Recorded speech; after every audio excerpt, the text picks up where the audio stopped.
இன்னைக்கு நம்ம இளம் பிரண்டையும் பறிக்க போறோம், முத்துன பிரண்டையும் பறிக்க போறோம். எதுக்காகன்னு பார்க்கலாங்க. இந்த முத்துன பிரண்டை வந்து நான் வந்து எண்ணெய் காய்ச்சிருக்குங்க. அது எண்ணெய் வந்து எதுக்காக அப்படின்னு நான் சொல்றேன். அதான் பிரண்டை எண்ணெய் காய்ச்ச போறோங்க.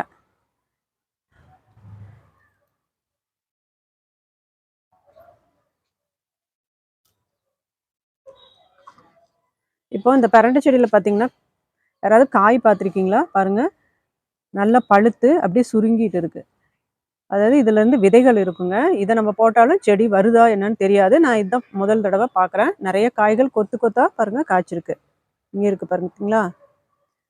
இந்த மணத்தக்காளி கீரையில இருக்குமே அந்த சைஸ்ல இருக்கு. அந்த கருவேப்பிலை காயெல்லாம் பார்த்துருப்போம். அதே மாதிரி தான் இருக்கு. கொத்து கொத்தா நெறைய பழுத்திருக்கு. இந்த காய்கள எடுத்துட்டு இந்த காய்கள் இல்ல. இது பழுத்துருச்சு.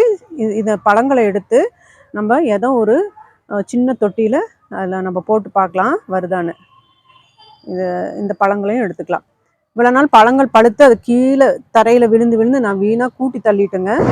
இப்போ இது வந்து யாருக்காவது வேணும்னா கூட நம்ம குடுத்துக்கலாம். இந்த விதைகள் வந்து முளைச்சு வந்துச்சுன்னா, யாருக்காவது வேணும்னா கூட நம்ம குடுத்துக்கலாங்க ஈஸியா. நம்ம பிரண்டையெல்லாம் நட்டு அது வளர்றத விட, இந்த பிரண்டை விதையிலிருந்து எப்படி செடி வளருதுன்னு பார்க்கலாம்.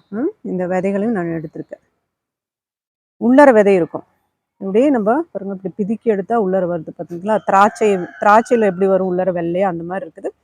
அப்படியே நல்ல கூழ் மாரி இருக்கு. உள்ளார விதைகள் இருக்கு.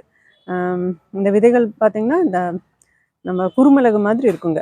குறுமிளகு விட சின்ன சைஸ்ல இருக்கும். இதையும் எடுத்துட்டேன். நம்ம தேவையான பிரண்டைகள் எடுத்துக்கலாம். இது ஒரு முக்கியமான வைத்தியத்துக்கு தான் எடுத்துட்டு இருக்கிறேன். அது என்னன்னு நான் சொல்றேன்.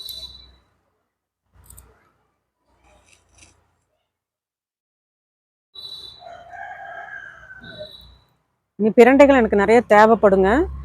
இந்த பிரண்டை வந்து நிறைய செடிகள் வந்து வைக்கணும். இது நீ பத்தாது நமக்கு.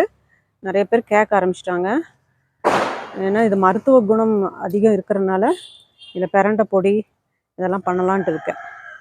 இப்போ இது பத்தாது. நம்ம வெளியே வந்து வாங்குறதை விட நம்ம வீட்டில் இருந்து எடுக்கிற பிரண்டை வந்து ஃப்ரெஷ்ஷாக இருக்கும்.